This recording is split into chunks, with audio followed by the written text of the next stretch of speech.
Today we are going to sort of try to conclude our discussion on support vector machines. And today I think it is going to be a little math heavy today because that's the best part of support vector machines. And some of the students sort of came up to me and said, they do want to see the math a little bit more. So I think I'll go through that. But if you are not following it too much, don't get worried. Number one is that's not something that we will sort of ask in the exams. But and the second thing is that if you do want to understand it a little more, feel free to come to my office hours and we'll go from a sort of a little more lower level, then we'll go startup. But today I'm going to assume some things that you already know and then build on that. All right. So this was on the screen. If you see, this is the optimization formulation for support vector machines, which I assume that you already understand, right? So we are trying to minimize the margin, right? We are trying to maximize the margin. And last class we saw that the margin is actually 2 over magnitude of W. So we flipped it over and made it a minimization problem, right? So we are trying to minimize this objective function, and our parameters are W, which is the weight vector, and the bias term, which is B, right? But there are some constraints. So this is a constraint optimization problem. The constraints are these. These constraints ensure that your solution, right, your W and B are correct in the sense that they partition the space into two correct parts, which means that it makes no training error at all, right? And this can happen if your data is linearly separable, which means that there is a line to be drawn, then it will learn that. And then today, hopefully today, later in the class, we will sort of relax this assumption to non-separable case as well, right? But till I say that, we are going to assume that it is indeed separable, right? So this becomes a constraint optimization problem. Of course, we have seen how to solve just an unconstrained problem using gradient descent and Newton-Raphson and so on. But today we are going to see how to do that for constraint problem. In fact, we looked at it earlier, right? So there is this method of Lagrange multipliers whenever you have constraint optimization problem. So for example, this one, right? So this is a unconstrained problem. You're trying to find the value of x and y which maximize or minimize this function, right? But if I add some constraints, then this becomes a little different problem. So you can't just set the gradient to 0 or do gradient descent, because you need to ensure that these constraints are met as well, right? So for example, in this case, this is what we call an equality constraint, which means there is an equality here that this is the equality function, right?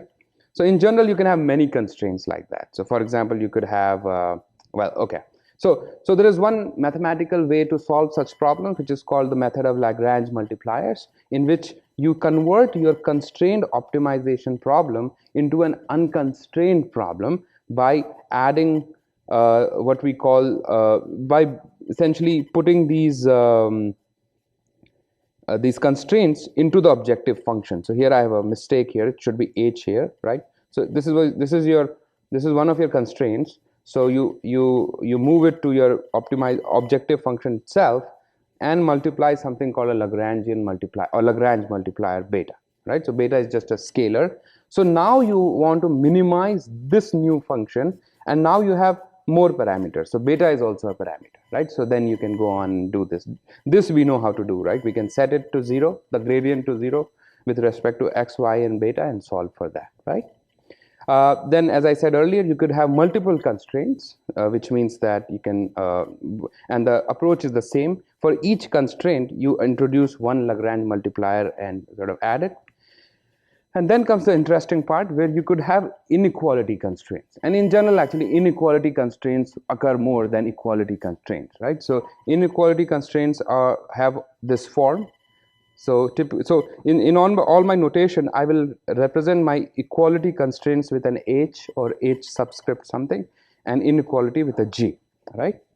So you can still use the Lagrange multiplier method by moving this to your objective function and introducing a new Lagrangian multiplier called alpha, right? And then the approach is kind of similar, right? Now the interesting part is what happens if you're trying to optimize a function f of w which has both types of constraints. some inequality constraints, some equality constraints, right?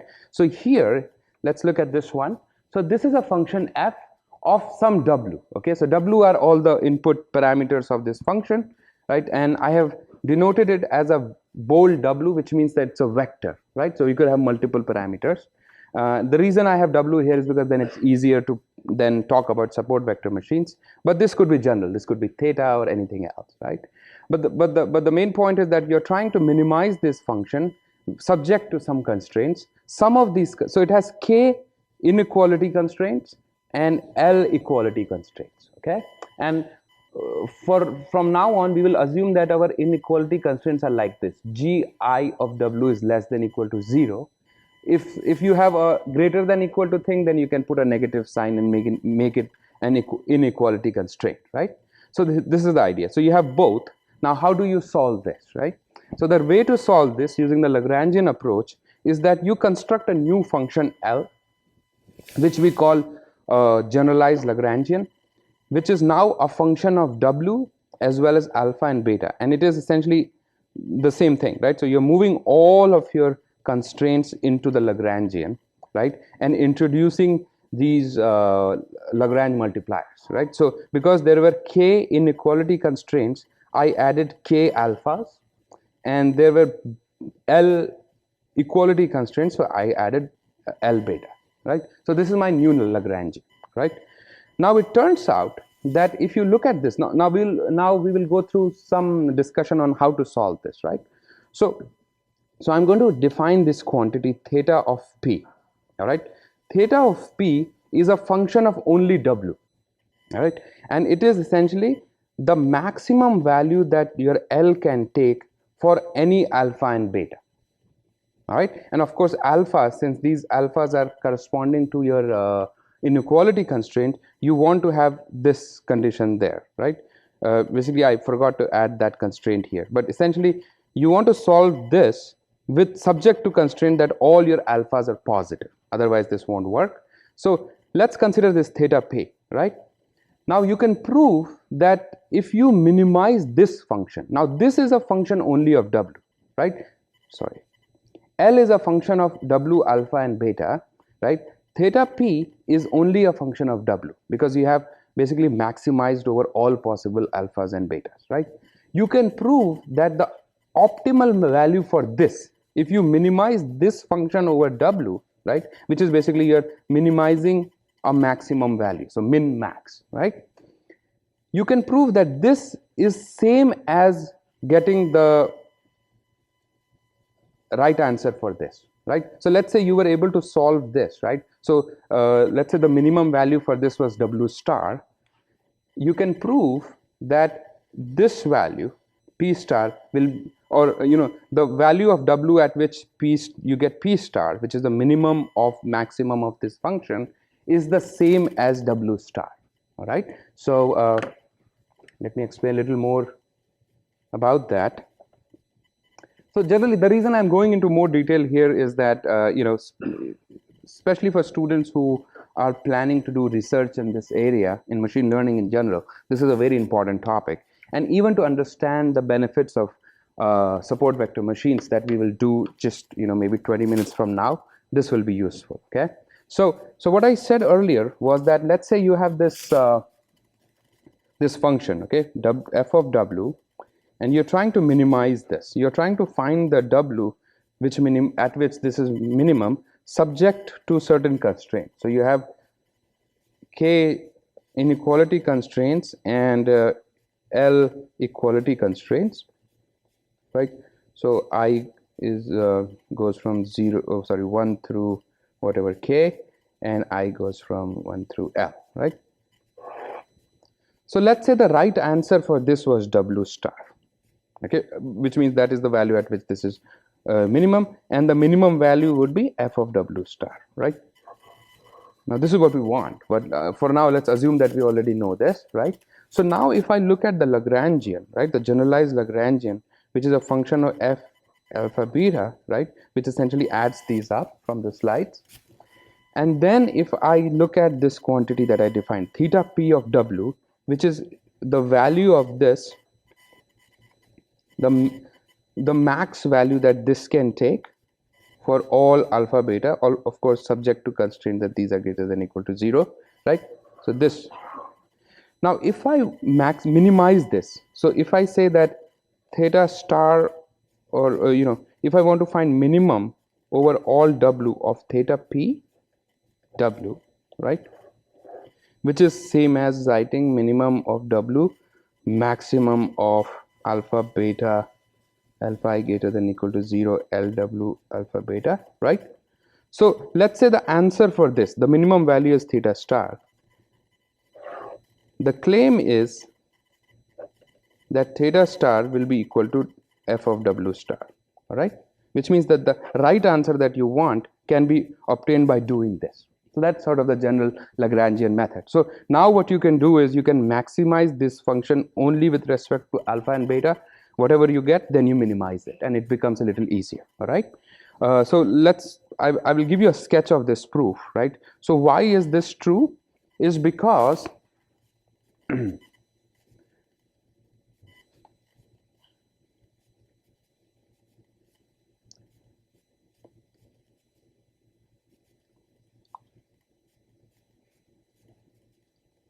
right, the reason this is true is because if you look at this, right, so what will this be? This will be theta star will be equal to minimum over w, maximum over all alpha beta alpha I greater than equal to 0, and then this is nothing but f of w plus summation I equal to 1 through k alpha I gi of w plus 1 through L beta I hi of w, right? So this is what we want. Now let us assume, so if any one of the constraints is violated, any one of the constraints is violated, which means that, let's say that one of these hi, I mean whatever w that you get from this, let's say that violates this constraint. What will happen then is that, because which means that hi of w is not equal to 0, right? If it is not equal to 0, then when you're trying to maximize this value, right, you can increase your beta higher and make this infinity, right? Or you can make this beta whatever. If this is negative, then you can make this very large, or negative infinity, and this becomes infinity, right? Which means that theta p of w will become infinity. So you can see that, right? So if one of these equality constraints is violated, which means that this value will not be 0, that means that you can arbitrarily increase your beta and make it infinity. If one of these quantities is violated, which means that gi of w is greater than 0, right? That's the violation. Then also you can get an alpha which is very high, or alpha I which is very high, and make it to infinity, right? So which means that if any one of the constraints is violated, this will be infinity. If none of the constraints are violated,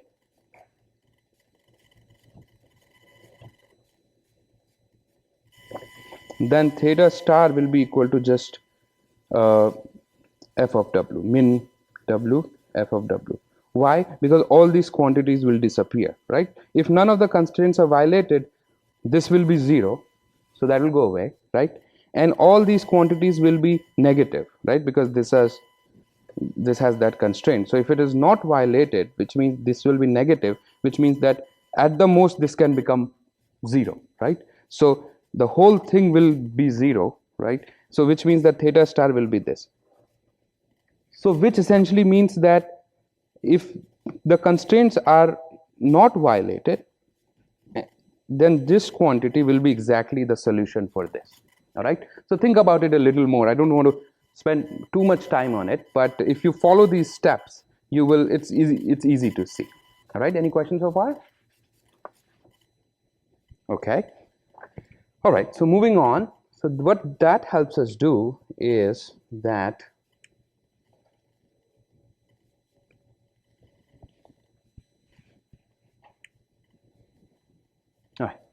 right. So this P star, basically if you can solve this optimization problem, actually not this one, right? By doing first the maximization over all alpha beta and then the minimization over all W, then the P star that you get will be your right answer, okay? But now let's look at a different optimization in which we switch the order. So that's called a dual optimization. In that, what we do is we first do a minimization over all W, okay?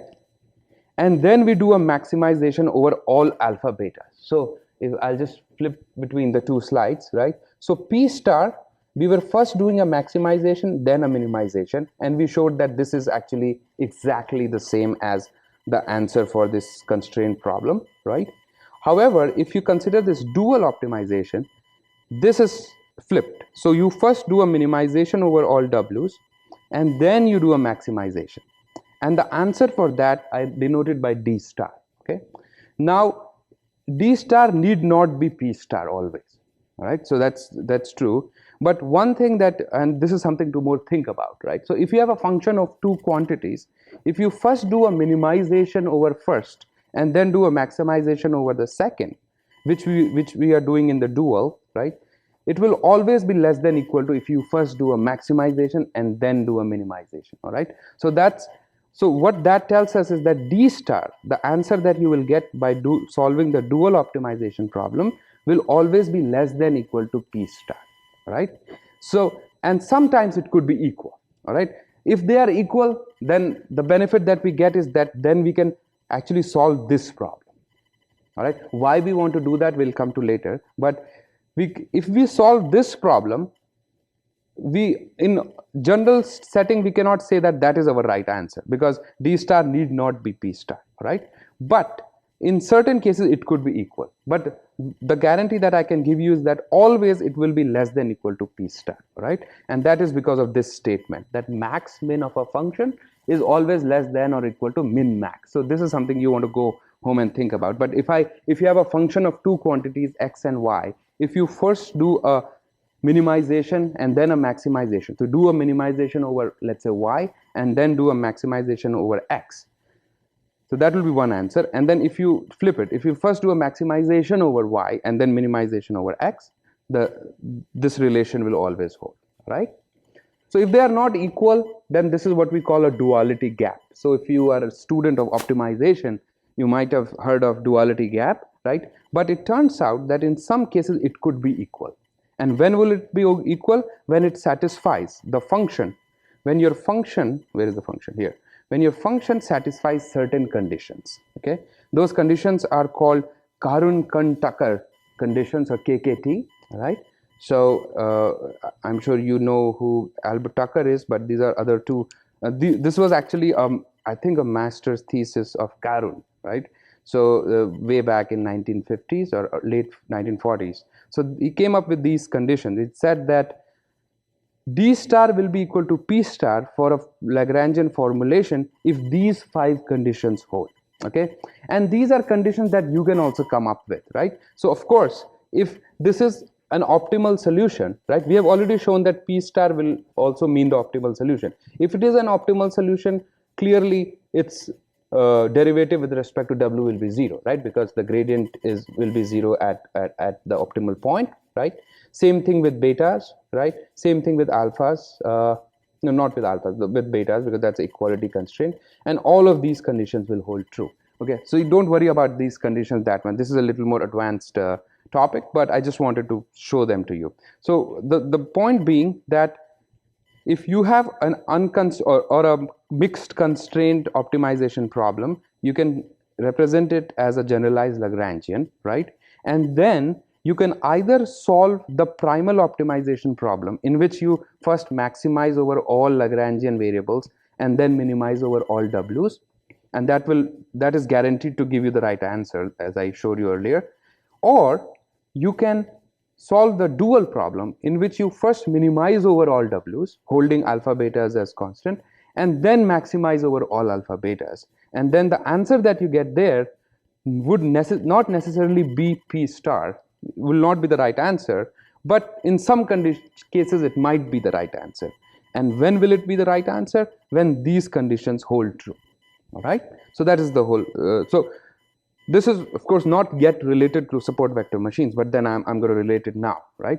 So now what happens is that now we go back to our optimization for SVM, right? So this is our formulation.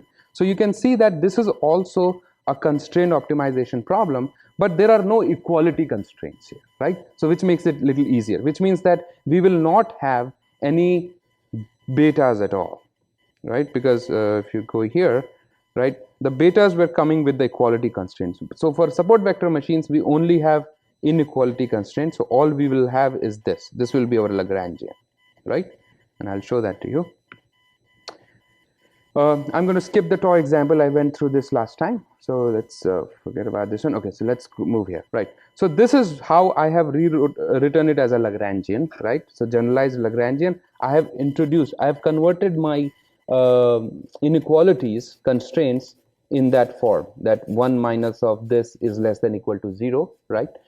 And then I have pushed all of them to my Lagrangian, and I have added a Lagrangian multiplier for each one of them. So what will happen now is that you will have n, if your n is your data points, right? So for every data point you will have one constraint, one multiplier, right? So this is your primal Lagrangian. Any questions so far? All right. So what we can do now is we can actually just solve this, right? But in support vector machines, what we do is we do the other way around. We do so if you are trying to follow the primal approach, what you would do is you will first differentiate this with respect to your alphas, right? And then you would set those values, you get the maximum value, then you will differentiate that with respect to W, which means that I will do this one, right? I will first find the value for alphas, right? Because there's no beta here, and then I'll minimize that function with respect to W. That's a primal way. But what we are going to do today is we are going to do it in a dual way. So we are going to solve a dual formulation. Then we will show that dual will be equal to primal for SVM because all the KKT conditions hold. And then I'll show you why we did dual, because it gives us some attractive properties. All right. So we are going to do the dual form. So dual form, what we do is we first compute the gradient with respect to your W's, right? Now in the case of support vector machines, it's slightly different from earlier. So earlier I said I only have W, but here we have W and B, right? So we have two parameters. So we differentiate the Lagrangian with respect to these two parameters, set it to 0, and this is what we get, right? So if I go back here,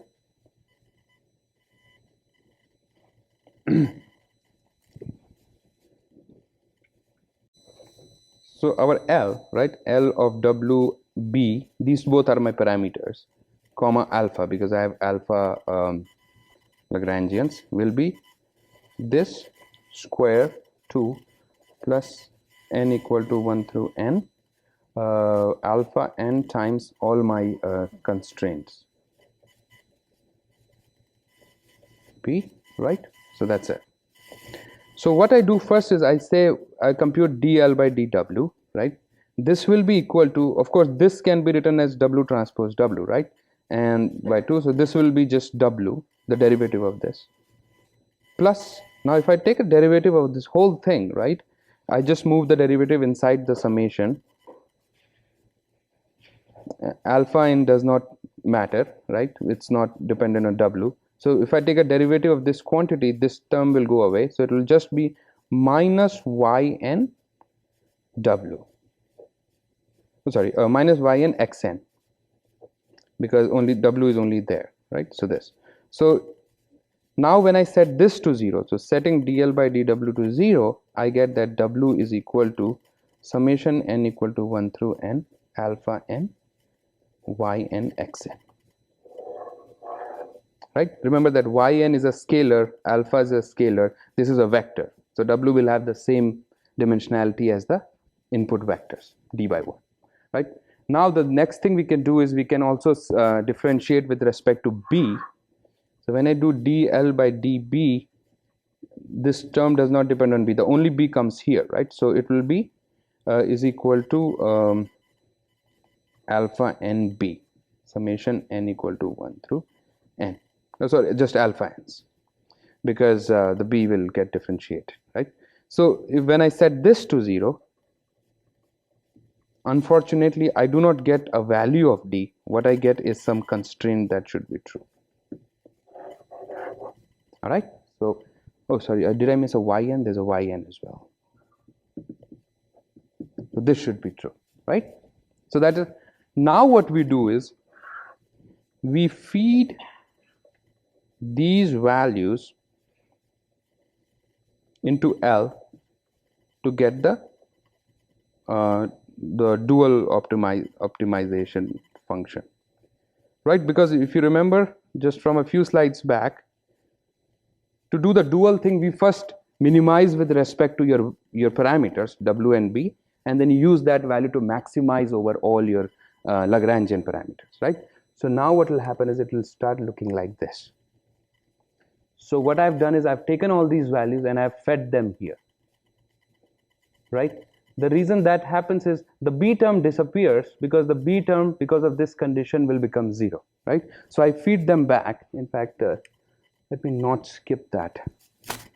So when I feed that here, right, so it becomes, because w is this, right? So I'm going to multiply this with itself, so that is going to look like this, through n alpha n y n x n transpose. So so I'm going to call it LD. That's my dual formulation. Or this is also that theta d that I talked about earlier, y n x n, right? So this is I just put that here, plus the same thing I'm going to do here. I'm going to do n equal to 1 through n alpha n, right? So let me open this. So this will be alpha n minus n equal to 1 through n y n, right? And then wtxn minus 1 over n equal to 1 n ynb, sorry, alpha n ynb, right? So I haven't put this value, but what will happen here is that this quantity, right, this quantity, because of this result, will be 0. That means that the effect of b will go away. All right, and then I'll just I'll replace w with this value again here, but I don't want to write that much. That's why I'm going to switch to the screen. All right, so what will happen when you see the screen, there will be one term corresponding to this, and then there will be a whole term corresponding to this.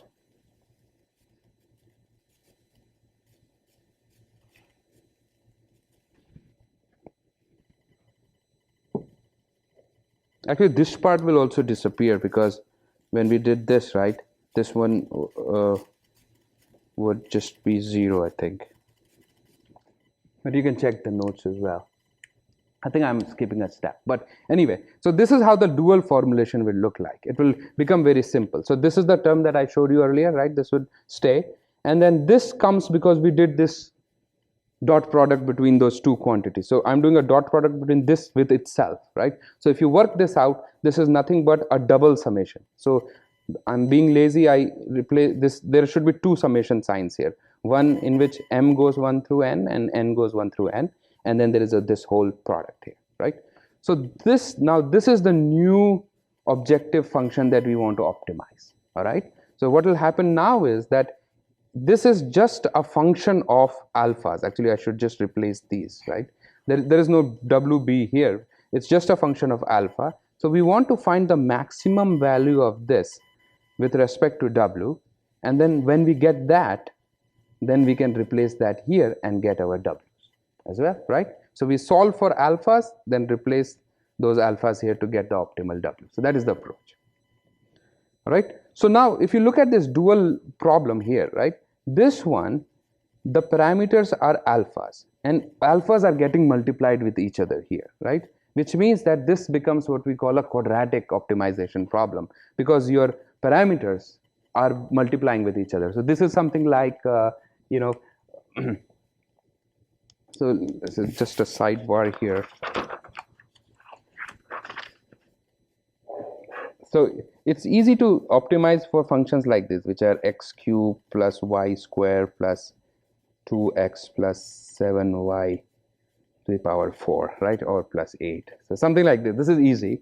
But if you have function which looks like this, fxy is x cube plus xy plus 2x square y and so on, in which your input arguments are getting multiplied with each other, that becomes harder, right? So this is what we call a quadratic optimization problem. Because then when you differentiate it, set it to 0, one thing gets multiplied with another and it's just a mess, right? So that's why to solve these kind of problems, we can use some off-the-shelf solvers, all right? So this is a quadratic problem in all of these alphas, right? And then we can use off-the-shelf solvers to compute it, all right? And once we do that, once we solve the dual problem, then we can put those alphas back in here and get our W, right? That's easy.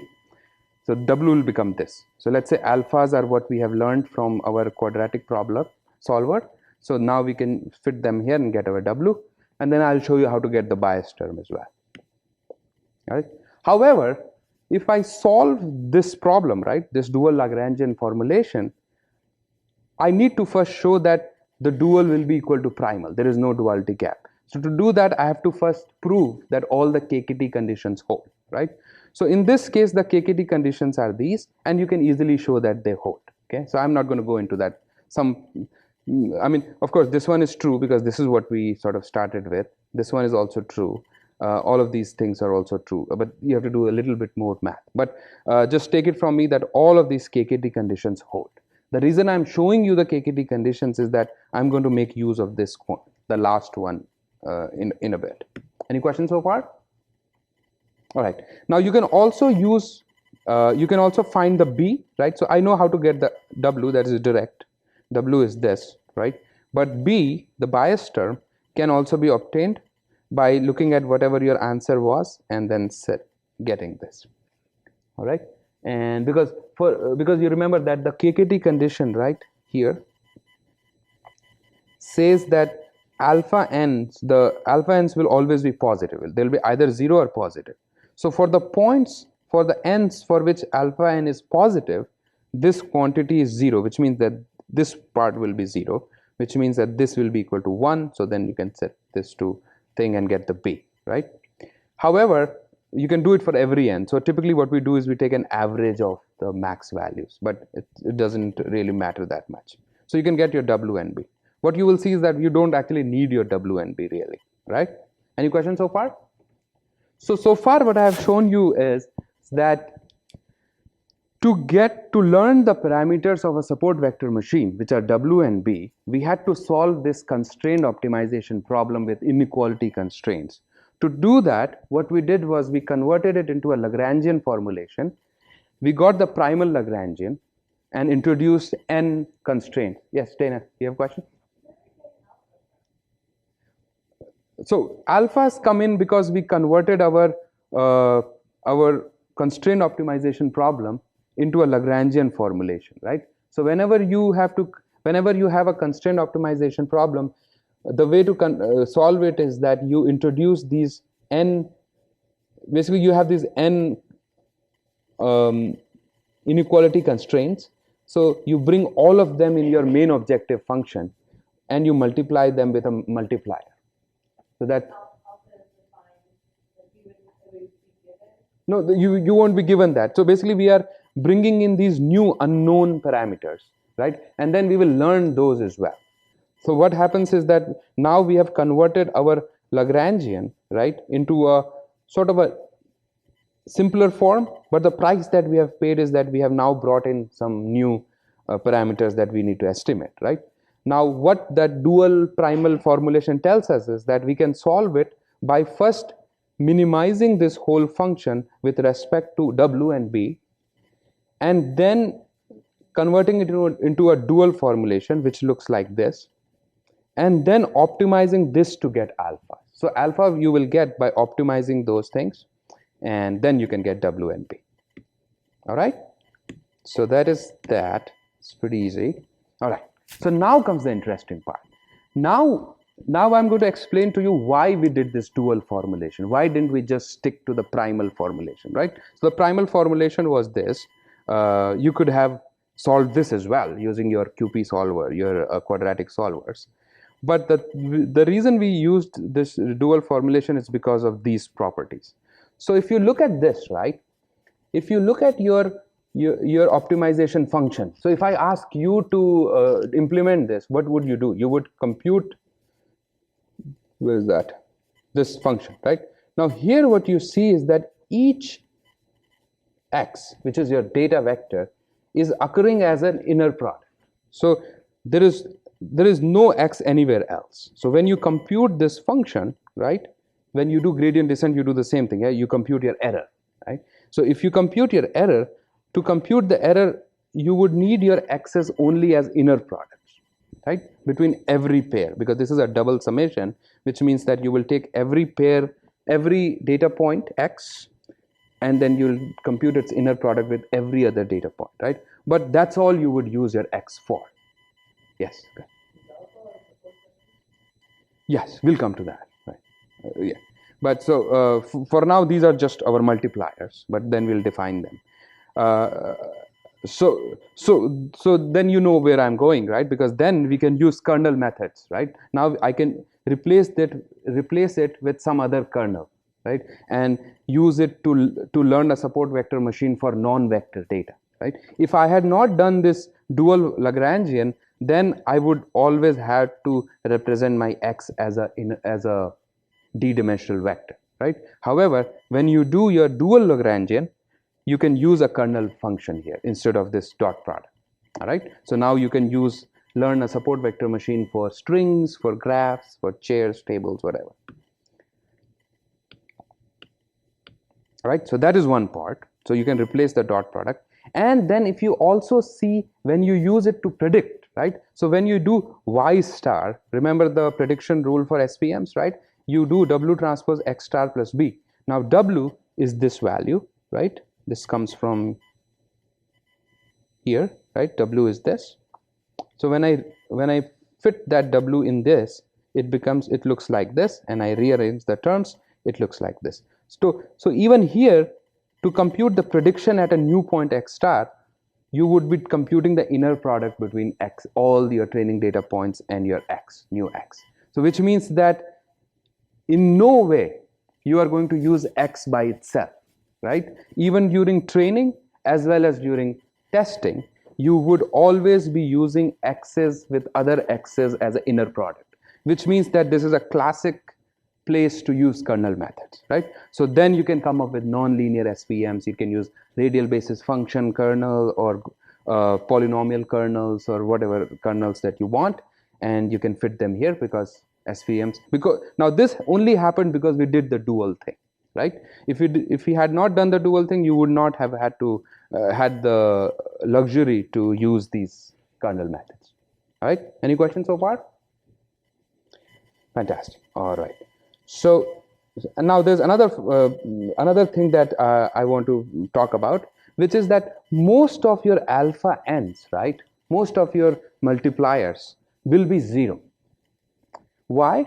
Because of that KKT condition number 5. Remember, this KKT condition number 5 is true. It has been proven that this is true because only then dual is equal to prime, right? Now the condition number 5 says that this is equal to 0. Alpha n's multiplied with this value is 0, all right? There is a KKT condition number 4 which says that all alpha n's are positive, right? Either positive or 0. So if they are positive, right, then this quantity has to be if these are 0, they can either be 0 or positive, right? Which means that this quantity, right, this becomes interesting. So now let's look at this quantity. So now what is this? This is basically a number that you can compute by looking at a point xn and measuring its distance from your W, right? So in the previous class I had shown that if your data point is on the line that you're trying to learn, then this value will be 0, right? W transpose xn plus b.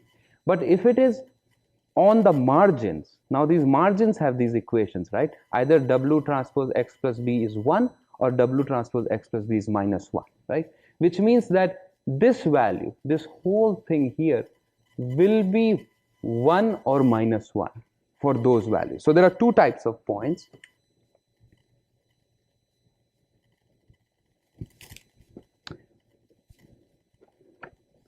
So there are two types of points in the world. Okay, one, points that lie on the margin,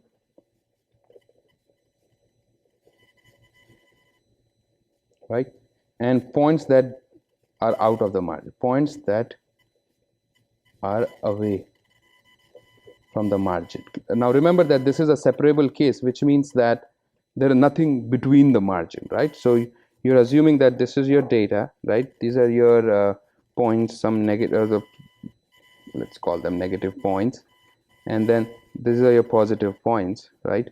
And this is the line that you're trying to learn, which means that you can define a margin here and margin here.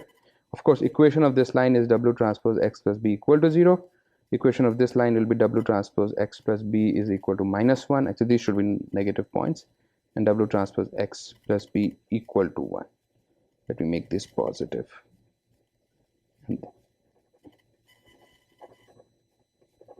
Right, so there are two types of points that are on these margins, right, and points that are out of the margin, right? So let's look at the points that are on the margin. So if they are on the margin, right, it means that for those points W transpose Xn plus B times Yn will be equal to 1, right, because they are either here or here. If they are positive, then Yn is positive, so this thing will be 1. If they are negative, then Yn is also -1, so -1 times -1 is 1, right? But in general, this will always be equal to 1. Implies that, which means that Yn W transpose Xn plus B minus 1 will be equal to 0, right? I just put it here, right? And if they are outside the margin, away from the margin, right, then Yn times W transpose Xn plus B will always be greater than 1, right, because it's away, right? Which means that the Yn W transpose Xn plus B minus 1 is greater than 0. All right, so there are two types of behaviors. Now remember the KKT condition number 5. So KKT condition number 5 says that alpha n times Yn W transpose Xn plus B minus 1 should be equal to 0. Okay, so for these points, the ones that are on the margin, this is fine because this quantity is 0. That means alpha n can be anything, we don't care, right? So for these points, this is fine. But for these points, right, for these points, since this quantity is greater than 0, that means that alpha n should be 0, right? Otherwise this condition will not hold, which means that for the ones that are away from the margin, alpha n should be 0, so that the KKT condition holds, right? And which the ones that are on the margin, alpha n can be anything. All right, so that is a very important property, right? Which means that when you do the QP solve, the solver, right, you will find that lot of alpha n's will be 0. Why? These are the alpha n's that correspond to the points that are away from the margin. The only alpha n's that you will have will be the alpha n's that are on the margin. All right, the non-negative, non-zero alpha n's, which means that and it turns out that those are the only alpha n's that you need, right? Because if you remember, right, when you do your W is what? Your W is n equal to 1 through n alpha n y n x n, right? This is your W that you learn.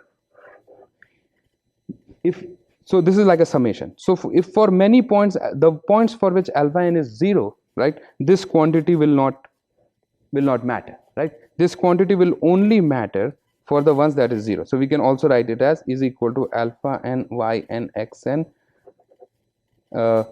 alpha n greater than 0, right? Because the ones that are 0 will have no effect on this W. So which means that when you learn this support vector machine, right, you can only save these alpha n's and you can only save this xn, from the training data, and you can still get your W, right? Because one thing that should be bothering you in your mind is that if I had not done this, right, it meant that your model, the model that you have to store, should have had all your alpha n's and all your x n's, because when you're going to make your prediction, you're going to do this. When you're going to make your prediction, right, this is, you will take your new data point and you will compute its inner product with all of your training data, then multiply it with alpha n and their y n's, right? Which meant that if your training data is huge, you would have to store all of this training data in your model, right? Which is not a very good model. However, because of this property that most of your alpha n's are 0, it means that you only need those xn's that are on the margin, right? The rest you don't need, because these would have had gotten multiplied with 0 anyway, right? So you can ignore that. That means that your support vector machine, the classifier, would not be too big in terms of memory constraints, right? So that is also a very important property. So all those xn's that are on the margin are called support vectors. The reason we call them support vectors is just because those are the ones that you would need for your predictions, right? So those are very important. The rest you can ignore, all right? You only need the support vectors for your prediction, all right? Any questions so far? Yes. In practice, it seems like we only get 2 of them, right? It's not likely that any points that line on a line. Well, you could have more than 1 point on a line, but in a linear setting, maybe it's fine. But when you move to kernel machine, when you move to non-linear SVMs, then you would have arbitrarily shaped boundaries. So you would need more points that lie on the line. However, but this is an ideal case, right? Because we are still talking about points that are, this is a linearly separable surface. I'm going to move next to non-separable case. There you would need more support vectors, because the points that are between the margin will also be support vectors. But I'll come to that next class, because I think we are out of time. So next class we will start discussing what happens if the data is not linearly separable. So I'll just leave this picture here. Essentially, we are going to generalize it. We are going to say that, okay, maybe we cannot draw a line, but let's still draw a line anyway, such that the error is minimized, right? So this is kind of like when we did perceptron for non-separable case. So we can, but it turns out that we can still use the same optimization formulation and everything, support vectors and whatnot. So everything holds.